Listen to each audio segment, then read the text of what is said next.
या hello everyone, I am पवन गहुकर और हम लोग सीए इंटर ईआईएस का रिवीजन सेशन स्टार्ट कर रहे हैं। आज रिवीजन सेशन में हमारा चैप्टर है core banking system. Alright, so जब हम लोग बैंकिंग सिस्टम की बात करते हैं, whenever we talk about banking system, अगर कोई सॉफ्टवेयर यूज हो रहा है, अगर कोई बैंकिंग के लिए टेक्नोलॉजी यूज हो रही है, ठीक है, तो there is only one thing that will pop up on everyone's mind, only one thing that will come out on everyone's mouth, and that is CBS, core banking system. तुमने सुना होगा bank में काम नहीं हो रहा है आज क्योंकि लिंक अवेलेबल नहीं है, या सिस्टम डाउन है, या सर्वर डाउन है। वो कोर बैंकिंग सिस्टम डाउन है। बेसिकली ये होता है core, it's the heart of a bank. Core banking system is nothing else but the heart of the bank. CBS बंद, पूरा बैंकिंग सिस्टम बंद, as simple as that. CBS बंद, पूरा banking system बंद। अगर हम लोग बात करते हैं स्टेट बैंक ऑफ इंडिया की, ऑलरेडी ये बता चुका हूं, ठीक है, तो थोड़ा देखिए जरा। Guess the number of branches of State Bank of India. Any guesses? The number of branches all over India. State Bank of India की number of branches all over India is 13,000 and the number of ATMs is, हाँ जल्दी बताओ, पिछले revision session में सिखाया मैंने ये, come on tell me the number of ATMs at SBI, only SBI, it's 60,000 ATMs. तो आपका अकाउंट, मान लेते हैं आपका अकाउंट बॉम्बे के दादर ब्रांच में है, और अगर मुझे पैसे स्टेट बैंक ऑफ इंडिया के वाकोला ब्रांच से निकालने हैं, ठीक है, where is Vakola branch, God knows, but अगर आपका वाकोला ब्रांच से अगर आपको पैसे निकालने हैं तो क्या हम निकाल सकते हैं? जी हां, आपका अकाउंट किसी भी बैंक में हो, आप किसी दूसरे स्टेट बैंक ऑफ इंडिया की ब्रांच से पैसे निकाल सकते हैं। ओके, क्या हम किसी भी एटीएम से पैसे निकाल सकते हैं? जी हां, इंडिया में और इंडिया के बाहर भी आप किसी भी एटीएम से पैसे विड्रॉ कर सकते हैं, ऑल ओवर इंडिया। क्यों ये सब पॉसिबल क्यों हुआ है? ये सब कुछ पॉसिबल क्यों हुआ है? ये सब कुछ पॉसिबल हुआ है बिकॉज ऑफ द कनेक्टिविटी। पूरे सिस्टम्स एक दूसरे से कनेक्टेड है। All the banks, branches and ATMs are interconnected with each other.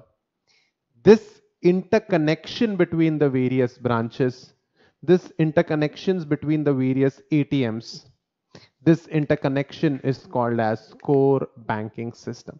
ये इंटरकनेक्शन ही है जो पूरा बैंकिंग सिस्टम इंडिया में रन कर रहा है। Yes, CBS are running 24/7 to support internet banking, global operations, real-time transactions via ATM, intranet, internet, ठीक है, फोन से भी बैंकिंग हो जाती है, debit cards and what not. Core stands for centralised online real time environment. Core stands for centralised online real time environment, MCQ के लिए gold है ये। तो अगर हम लोग बैंकिंग की बात करें, yes, the key features of banking are, it involves a huge voluminous amount of money, ठीक है, it is a custodian, every bank is a custodian of large volume of monetary items, जिसका electronic और physical security दोनों का ध्यान रखना है। It deals in large volume of transaction. का स्टेट बैंक ऑफ इंडिया की ट्रांजैक्शन का हम लोग ट्रेडिशनल ऑडिट नहीं कर सकते, इतने ज्यादा ट्रांजैक्शंस का वॉल्यूम बढ़ चुका है अब। And it is operated through wide network of branches and departments which are geographically dispersed. Guys, State Bank of India की number of branches 13,000 branches all over India. तो हम लोग definitely ये कह सकते हैं कि this banking business is very geographically dispersed. गांव गांव, शहर शहर, हर जगह बैंकिंग पहुंच गया आज। देखो ना, ये वाकोला ब्रांच, हमको तो पता भी नहीं वाकोला कौन सा शहर है या कौन सा एरिया है, व्हाटएवर, बट फिर भी वहां पे बैंकिंग चल रहा है। एंड और एक पॉइंट जो हमारा कोर बैंकिंग सिस्टम में, एज ए चार्टर्ड अकाउंटेंट हमको क्यों पढ़ना है ये कोर बैंकिंग सिस्टम है? एज ए चार्टर्ड अकाउंटेंट हमको इसलिए पढ़ना है ये because there is an increased possibility of frauds. जब इतना सारा सिस्टम बेस्ड हो गया, इतना सारा कन्वीनियंट हो गया है, तो फ्रॉड करना भी थोड़ा सा आसान हो गया है। This is where system audit, banking का सिस्टम ऑडिट कराना जरूरी होता है। और यहाँ पे हमें ये समझना पड़ेगा कि किस टाइप के इश्यूज आते हैं, किस टाइप के टेक्निकल एक्सपोजर्स आ सकते हैं और हम उन एक्सपोजर्स को कैसे रिड्यूस कर सकते हैं। अगर हम लोग बात करते हैं बैंकिंग सर्विस के ओवरव्यू का, तो acceptance of deposit, granting of advances, guys ये दो तो ये जो ऑपरेशंस है ना, किसी भी, अगर हम लोग बैंकिंग की बात करते हैं तो ये जो 2 पॉइंट्स हम अभी डिस्कस कर रहे हैं,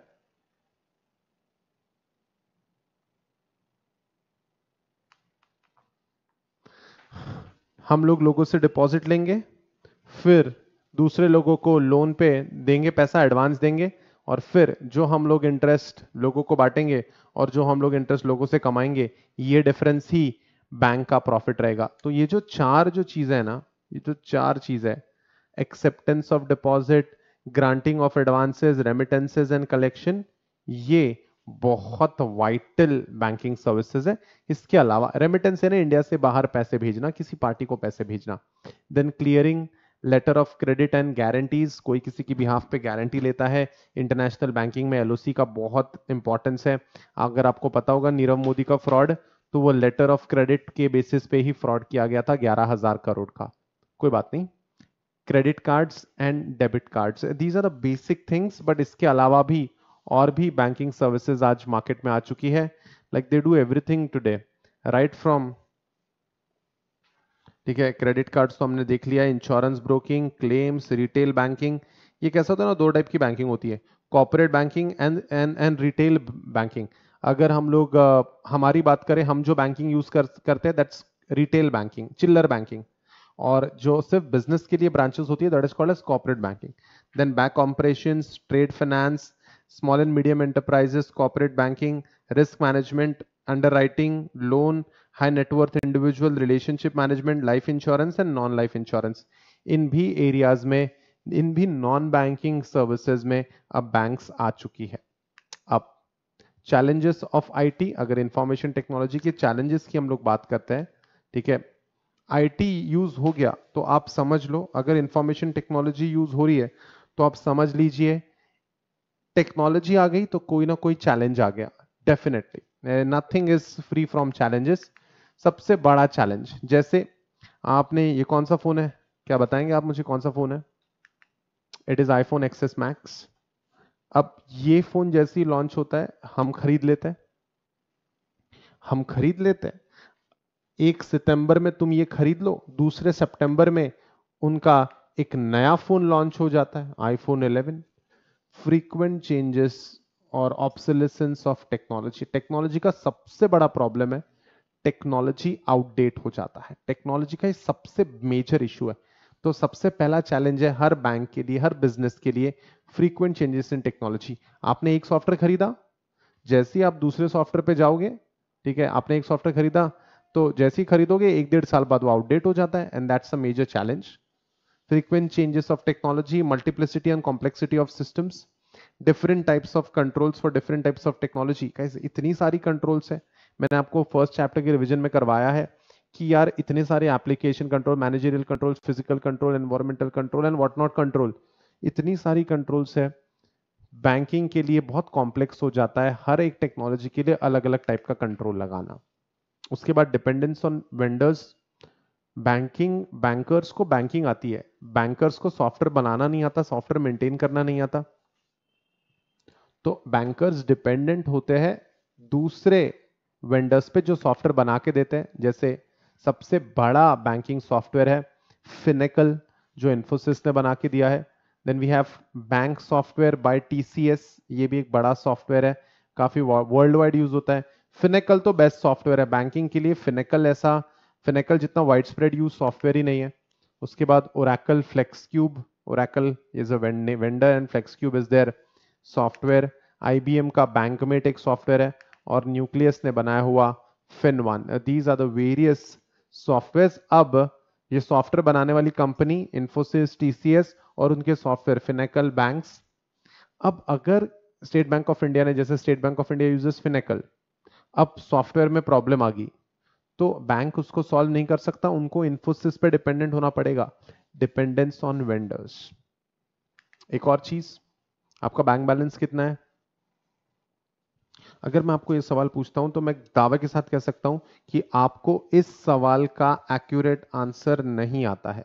आपको इस सवाल का एक्यूरेट आंसर नहीं आता है। जैसे आपके अकाउंट में 5,000 रुपए होंगे तो आप लोग कहते हो 5,000 रुपए, तो it can be 5,120 rupees.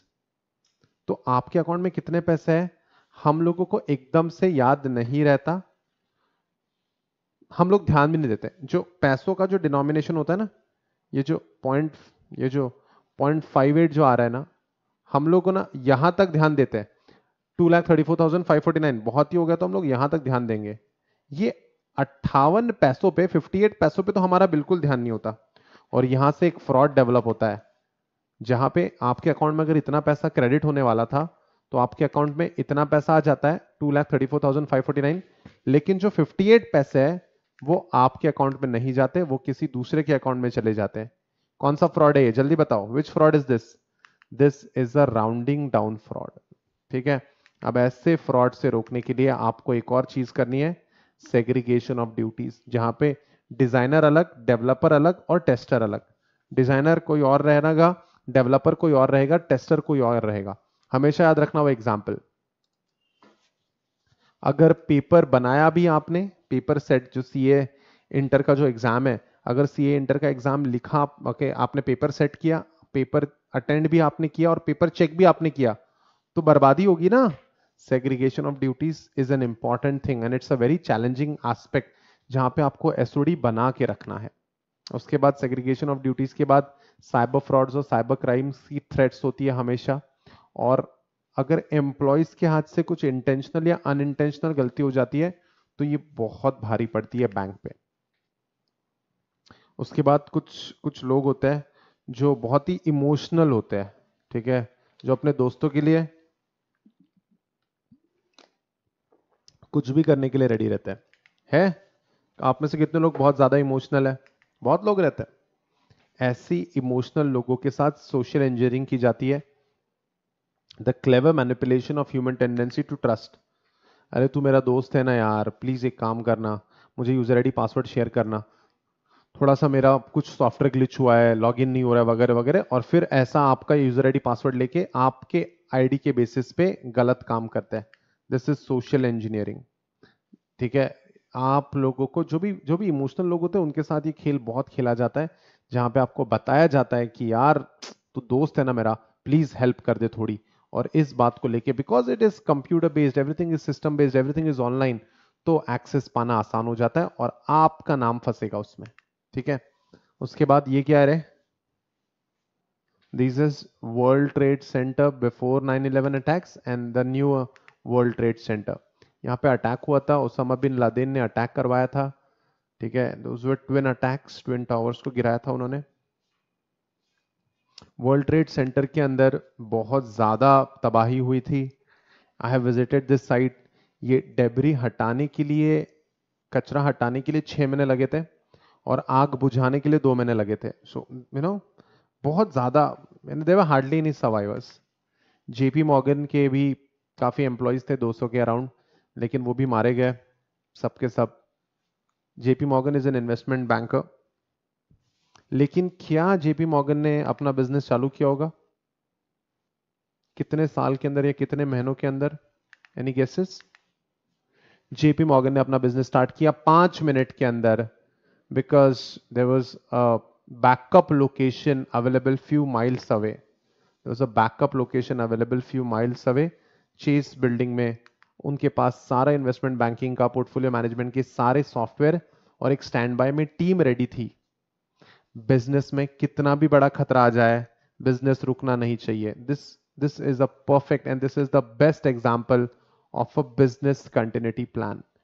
Bank को ये भी कोशिश करनी है कि अगर ऐसा हादसा हो जाता है, अगर ऐसा हादसा हो जाता है तो फिर क्या करोगे?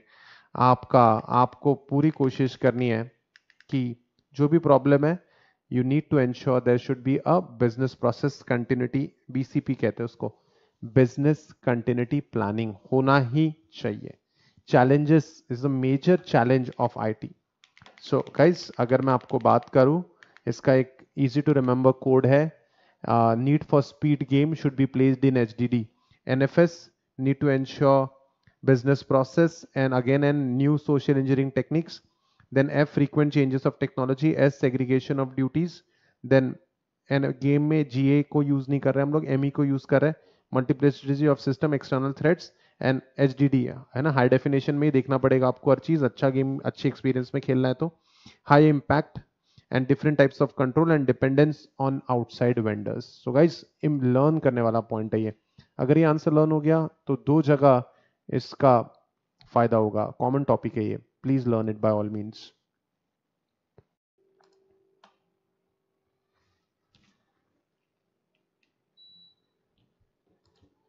अच्छा, जो बैंकिंग भी हमने अब जो स्टार्ट कर दिया ना, चैलेंजेस तो है, अब इतना $multi-billion बिजनेस है ये बैंकिंग का, तो challenges of IT, just because we are dependent on IT and there are lots of challenges, we don't shun the business। हम लोग बिजनेस बंद थोड़ी ना करते हैं, प्रॉब्लम आई तो हम लोग तो वे आउट निकालते हैं ना उसका। Guys that's what we are talking about.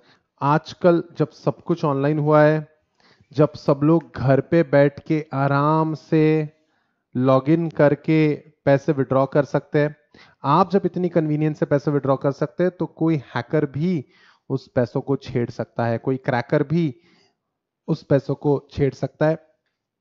This leads to a lot of risk. ठीक है, जब इतना इजी एक्सेसिबिलिटी है जब इतना इजी एक्सेसिबिलिटी है, तो there's a problem, there's a risk, there's a danger, और बैंक में incur a lot of liability। हमने इस रिस्क को असेस करना है और इस रिस्क को मैनेज करना है। हमने इस रिस्क को असेस करना है और इस रिस्क को मैनेज करना है। मोस्टली सारी बैंक्स को ISO 27001 का सिक्योरिटी स्टैंडर्ड सर्टिफिकेशन लेना मैंडेटरी है, ताकि ये अगर आपके पास स्टैंडर्ड, ये सर्टिफाइड अगर आपकी कंपनी है तो आपकी कंपनी प्रॉपरली रिस्क असेसमेंट कर ली है और कंपनी ने रिस्क, आपकी बैंक ने रिस्क मैनेज कर ली है, ये मान लिया जाता है। It's a certification, it's a standard for security.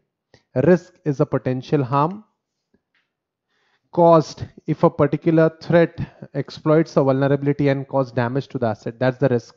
It's the potential harm. Risk is the potential harm.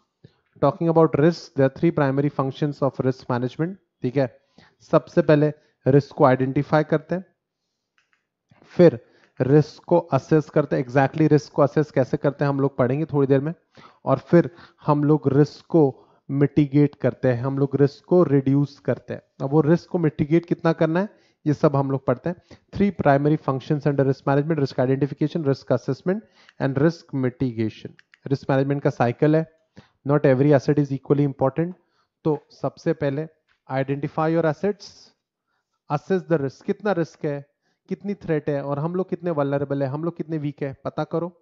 Then develop a risk management plan, implement a risk management plan, reevaluate the risk, देखो risk कम हुई या नहीं है, आपको जितनी कम करनी थी उतनी रिस्क कम हुई या नहीं, और अगर कम हुई है तो फिर वेल एंड गुड, अगर कम नहीं हुई है रिस्क आपकी, तो फिर पूरा रिस्क मैनेजमेंट का साइकिल फिर से घुमाओ। That's basically risk management cycle.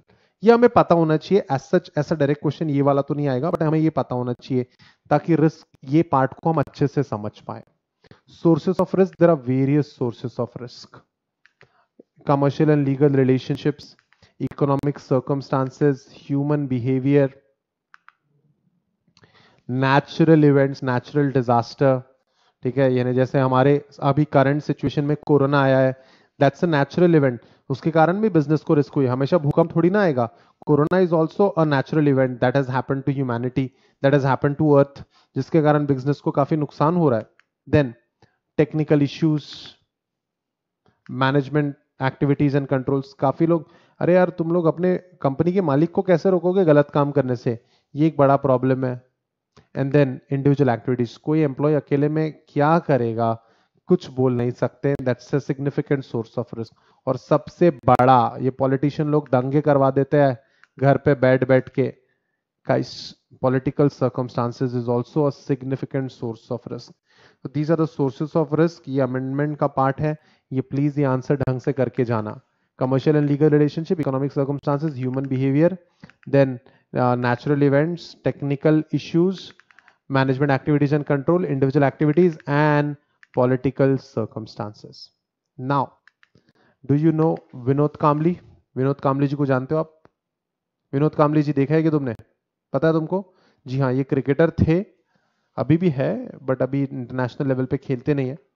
And do you know this guy? Do you know Sachin? Do you know Sachin? I hope you do. सब लोग ही जानते हैं. अब अगर सचिन और विनोद कामली जी इन दोनों में से सिक्योरिटी देनी है, तो किसको ज्यादा सिक्योरिटी देंगे? सचिन और विनोद कामली के कंपैरिजन में किसको ज्यादा सिक्योरिटी देंगे? टेल मी, किसको ज्यादा सिक्योरिटी दी जाएगी? आइला, सचिन को ज्यादा सिक्योरिटी देंगे? जी हाँ. काफी लोगों को पता ही नहीं है सचिन कामली वगैरह कौन है. आपके लिए नया एग्जाम्पल, हमारे धोनी जी इन कंपैरिजन विद देश का चेहरा. बोलो, देश का चेहरा कौन है? देश का चेहरा आशीष नेहरा. इन दोनों के कंपैरिजन में किसको ज्यादा सिक्योरिटी दी जाएगी? बताओ. इन दोनों के कंपैरिजन में धोनी को या नेहरा को, किसको ज्यादा सिक्योरिटी दी जाएगी? डेफिनेटली नेहरा जी को. काफी लोगों को क्रिकेट से नफरत है, उनके लिए एक और एग्जांपल है हमारे पास. सिक्योरिटी किसको ज्यादा दी जाएगी? दीपिका को या हमारी dear the gorgeous Rakhi Sawant को? किसको? दीपिका को ज्यादा सिक्योरिटी दी जाएगी. इसका मतलब सबको सेम लेवल ऑफ सिक्योरिटी नहीं दी जाती. सबको सेम लेवल ऑफ सिक्योरिटी नहीं दी जाती. किसको कितना सिक्योरिटी देंगे ये डिसाइड करेंगे कितना वैल्यूएबल है वो पर्टिकुलर एसेट. किसको कितना सिक्योरिटी देंगे वो डिपेंड करता है कि कितना वैल्यूएबल है वो पर्टिकुलर एसेट. उसी पे डिपेंड करता है. सिक्योरिटी देने के लिए आपको कंट्रोल्स लगाने पड़ेंगे. किस लेवल के कंट्रोल्स? आपको कंट्रोल्स काफी हाई लगाओगे तो कॉस्ट बढ़ जाएगा. कंट्रोल्स कम लगाओगे तो सीआई इश्यूज हो जाएंगे, सिक्योरिटी इश्यूज हो जाएंगे. तो कंट्रोल आपको ज्यादा भी नहीं लगाना है, कंट्रोल्स आपको कम भी नहीं लगाना है. एक पर्टिकुलर लेवल ऑफ कंट्रोल्स. ना you have to overprotect the assets, now you don't have to underprotect the assets. You have to apply a particular level of control, appropriate and adequate. ध्यान से सुनो, appropriate and adequate levels of controls are required, and this is enterprise risk management. This is enterprise risk management. Controls ना ज्यादा लगाएंगे ना कम लगाएंगे. Controls shall be adequate.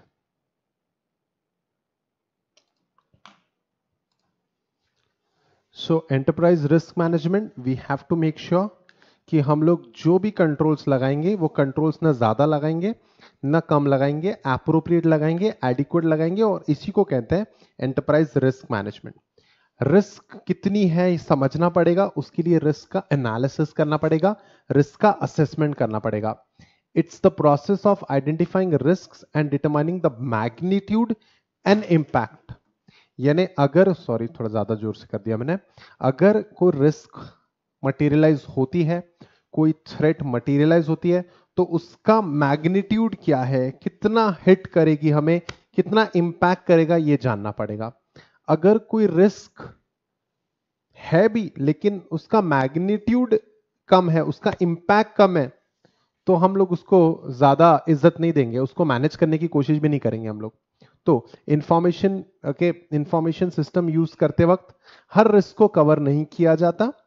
Direct risk होती है, कुछ इनडायरेक्ट रिस्क होती है, लेकिन कौन से रिस्क को रिस्पेक्ट देनी है, कौन से रिस्क को कंट्रोल्स लगाने हैं, कौन से रिस्क को ज्यादा भाव नहीं देना है, पहले एनालिसिस करो. ठीक है. काफी बार आपने कितनी प्रोटेक्शन, कितने कंट्रोल्स देने चाहिए थे और आपने कितनी प्रोटेक्शन दी है, इसमें डिफरेंस आ जाता है और इसके कारण गैप आ जाता है. और जितना ज्यादा गैप उतनी ज्यादा रिस्क. आजकल रिस्क इसलिए भी बढ़ गया है क्योंकि सबके पास टेक्नोलॉजी है, सारे सिस्टम्स कनेक्टेड है. किसी को अगर कोई चोरी करना है तो कहीं जाना नहीं पड़ता. Elimination of distance, time and space as constraint. Management अलग हो गया है, ऑपरेशनल लेवल अलग हो गया है, devolution of management and control. और काफी लोगों में एक अजीब सी अट्रैक्टिवनेस होती है, अट्रैक्टिवनेस ऑफ कंडक्टिंग. यार मुझे तो वो वेबसाइट हैक करना है, मुझे तो सर्वर हैक करना है. ये जो अजीब सी खुजली होती है लोगों में, वो अट्रैक्टिवनेस होती है. वो जो बात होती है अंदरूनी, वो भी एक जरिया है जिसके कारण रिस्क बढ़ चुका है. रिस्क असेस करते रहो तो 4 चीजें कंसिडर करनी पड़ेगी हमेशा. पहले चेक करो थ्रेट कितना है, फिर चेक करो हमारा सिस्टम कितना वल्नरेबल है, हमारा सिस्टम कितना वीक है. उसके बाद उसका इंपैक्ट चेक करो, वो थ्रेट का और हमारे वल्नरेबिलिटी के कारण उस पे हमारे ऑर्गेनाइजेशन पे कितना इंपैक्ट पड़ेगा। जैसे जैसे मेरी ऑनलाइन क्लास चल रही है, ये सारा जो सेटअप है मेरे घर पे है और मेरा स्टूडियो मेरे घर के 3rd फ्लोर पे है। तो अगर बाढ़ आ जाती है, बाढ़ आ जाती है मेरे एरिया में, ठीक है, तो मुझे कोई इंपैक्ट नहीं होने वाला, 3rd फ्लोर तक कभी पानी नहीं भरने वाला, यहाँ पे इंपैक्ट 0। लेकिन मेरे इस स्टूडियो सेटअप में अगर वायरस आ जाता है तो इंपैक्ट करेगा वो। अंडरस्टैंड, हर थ्रेट का अलग अलग इंपैक्ट होगा, रिस्क असेस करो। Okay, and the last one, depending on कितना थ्रेट है, कितनी वल्नरेबिलिटी है, सब कैलकुलेट करके कंट्रोल चेक कर लो। ये जब चारों चीजों आप एक साथ चेक करोगे, that will determine the level of risk. यही प्रोसेस है, ये चारों चीज को कंपेयर करके पता करो कि कितना रिस्क है। Okay, so guys moving ahead, अब रिस्क को मैनेज करना है तो उसके लिए स्ट्रैटेजीज बनानी पड़ती है। There are 4 risk management strategies discussed in this chapter. सबसे पहले अवॉइड द रिस्क, छोड़ ही दो, ठीक है, वो काम ही मत करो। जैसे सीए में रिस्क है ना, करो ही मत CA, avoid the risk. BBA BCom करो, चिल करो, पास तो होने वाले हैं। वो काम ही मत करो जिसमें रिस्क है, अवॉइड द रिस्क। दूसरा, मिटिगेट द रिस्क, रिस्क कम करो, उसके लिए कंट्रोल्स लगाओ, ठीक है, mitigate the risk. Risk transfer कर दो, शेयर कर दो, इंश्योरेंस ले लो या वो पर्टिकुलर काम आउटसोर्स कर लो, उनका हेडेक है, कुछ गड़बड़ भी हुई तो वो जिम्मेदार रहेंगे। रिस्क ट्रांसफर कर दो, insurance outsourcing is the best example of this, sharing the risk with another party and accept the risk. यानी रिस्क है यार, जैसे आप लोगों ने ना एक्सेप्ट कर रखा है रिस्क को, सीए करने में रिस्क तो है लेकिन एक्सेप्ट कर लिया और हम ध्यान देते हैं उस पर, पढ़ाई करते हैं हम सर, ऐसे नहीं हम लोग। तो these are risk management strategies, avoid the risk, mitigate, avoid the risk यानी वो काम ही नहीं करना जिसमें रिस्क है। Mitigate the risk, use of suitable controls, transfer the risk, किसी और पार्टी के साथ शेयर कर लो, आउटसोर्स कर लो वो काम, इंश्योरेंस करवा लो। And accept the risk, accept करो यानी उसके लिए कुछ करो मत, लेकिन ध्यान दो उस पर, वो काम तो करना है और उस पर मॉनिटर करना है। Okay, so these are the various risk management strategies. The answer is MATA, the answer is माता।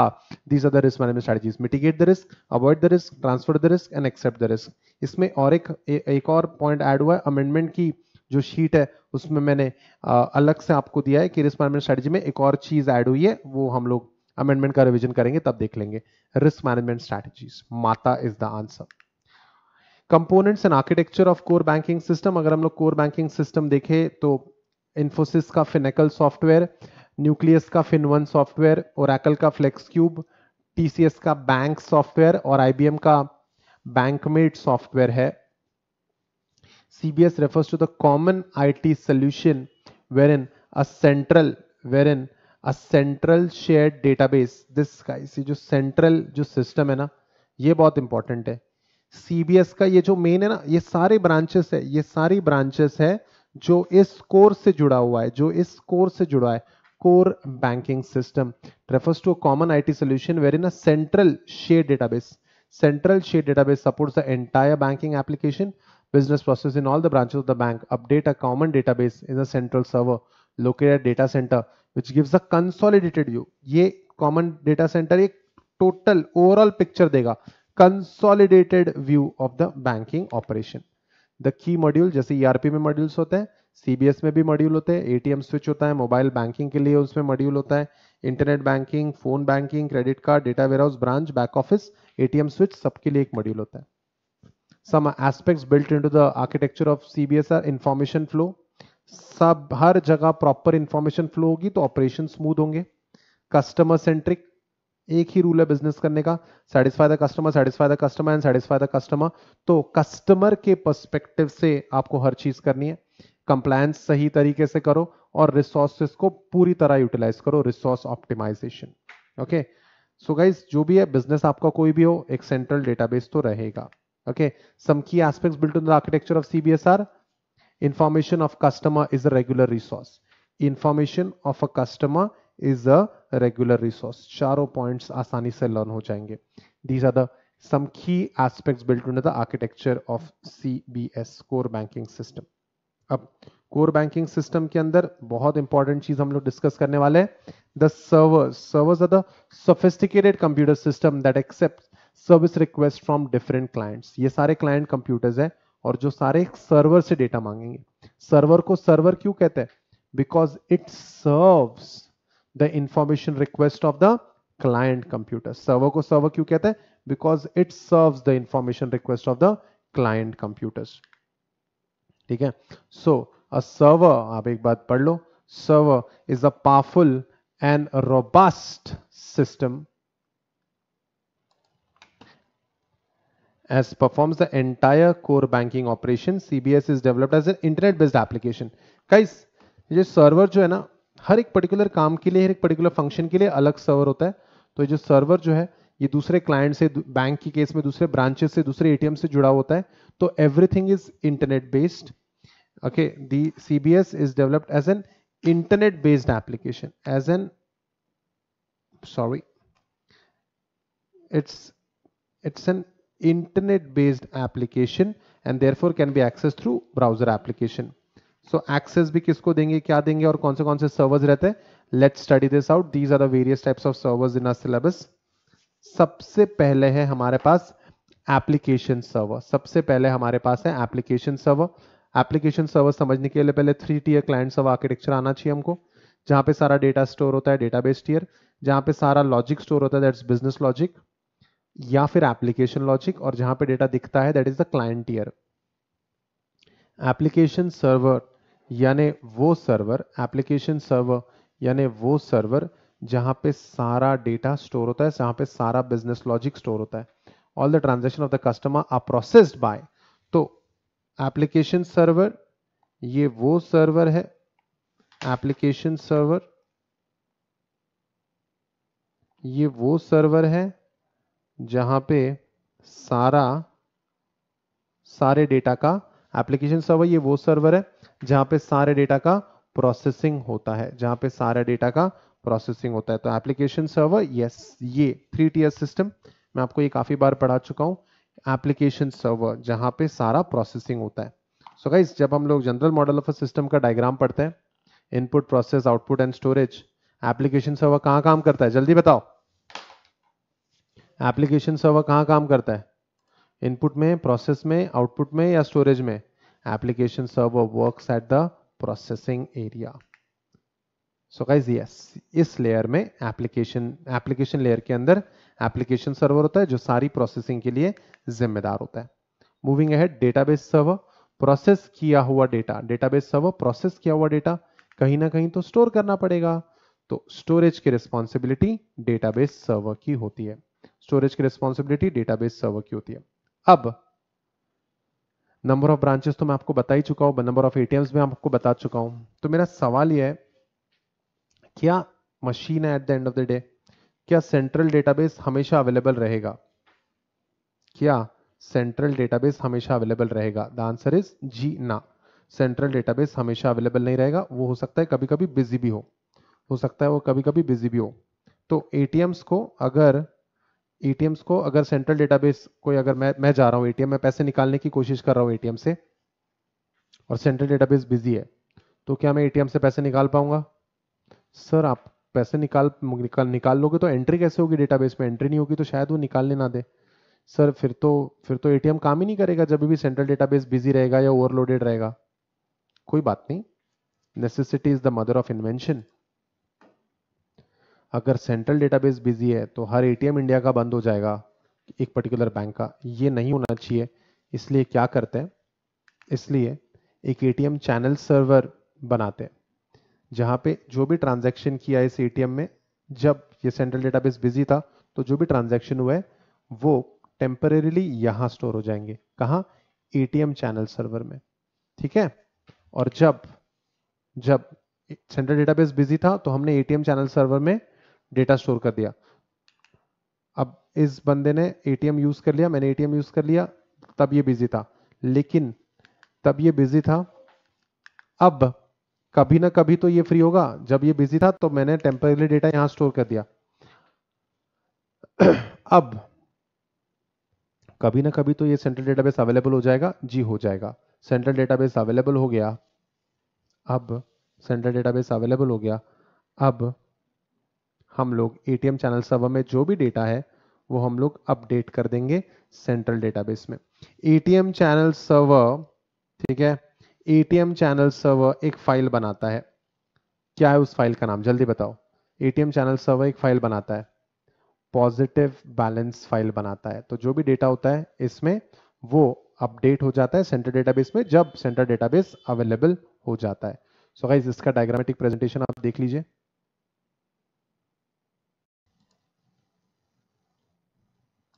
Alright, so positive balance file, ये जो पॉइंट है थोड़ा एमसीक्यू के लिए थोड़ा ध्यान रखना, थोड़ा इंपॉर्टेंट है।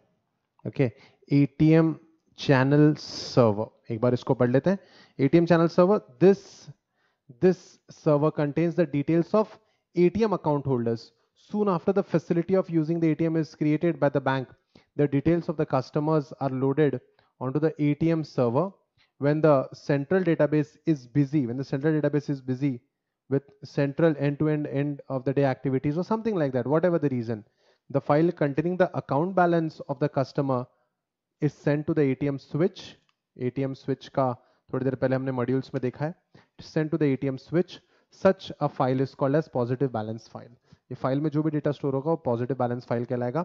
Till the central database becomes accessible, the ATM transactions are passed and the balance available in the ATM server.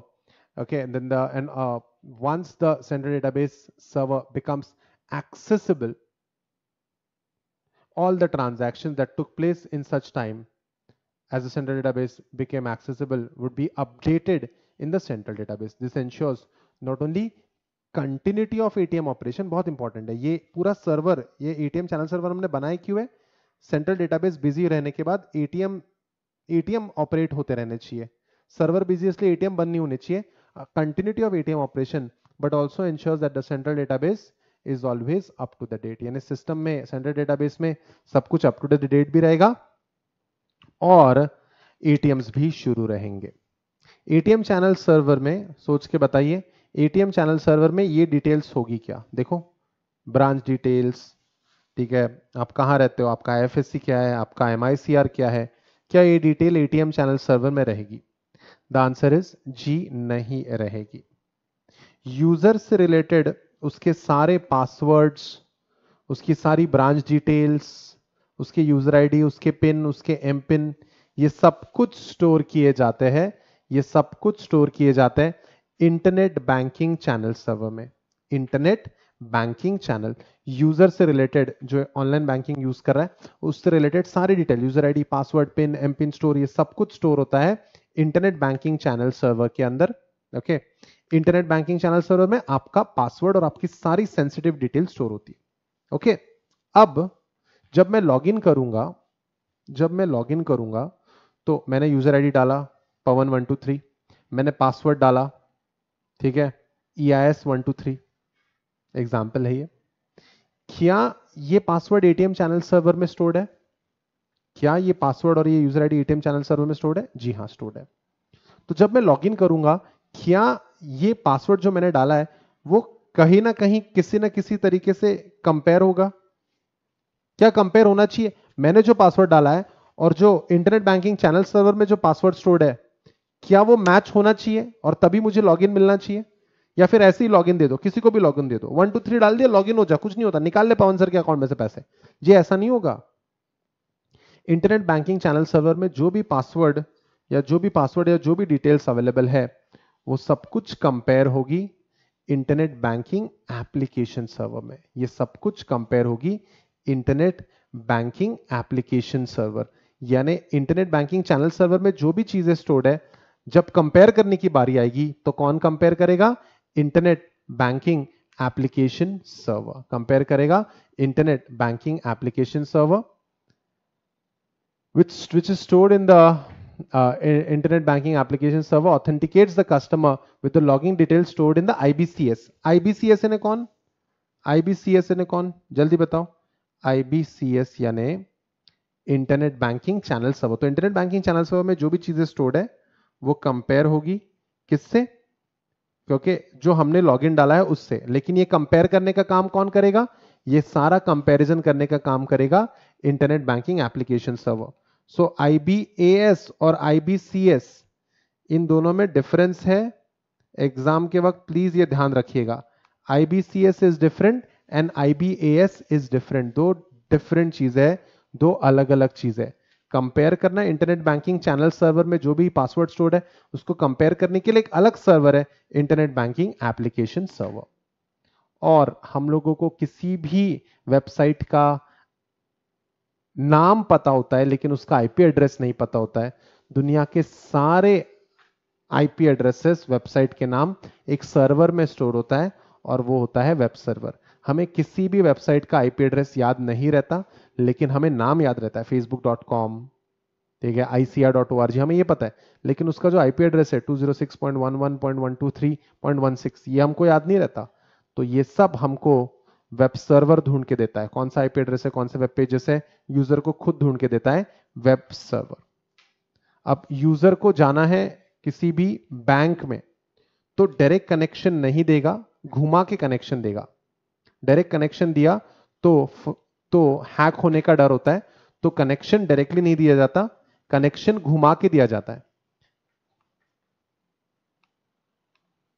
Connection घुमा के दिया जाता है, कनेक्शन इनडायरेक्टली दिया जाता है, कनेक्शन रीरूट किया जाता है। इसके लिए एक सर्वर की जरूरत होती है हमें, उस सर्वर का नाम है प्रॉक्सी सर्वर। ये हैकर से बचाने के लिए यूज किया जाता है, हैकर से बचाने के लिए यूज किया जाता है। A proxy server is a computer that offers a computer network service to allow clients to make indirect network connections to other network services. Indirect, important word है इसमें, indirect network connections.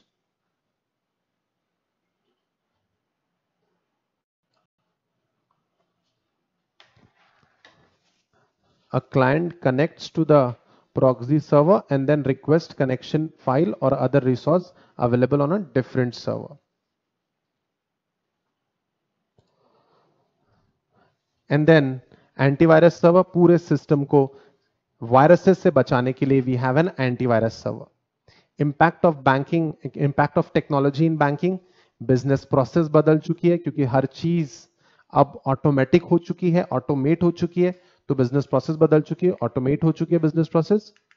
पॉलिसी और procedures अब नहीं आ चुकी है, ISO 27001 वगैरह पहले कोई फॉलो करने की जरूरत नहीं पड़ती थी, अब फॉलो करना पड़ता है।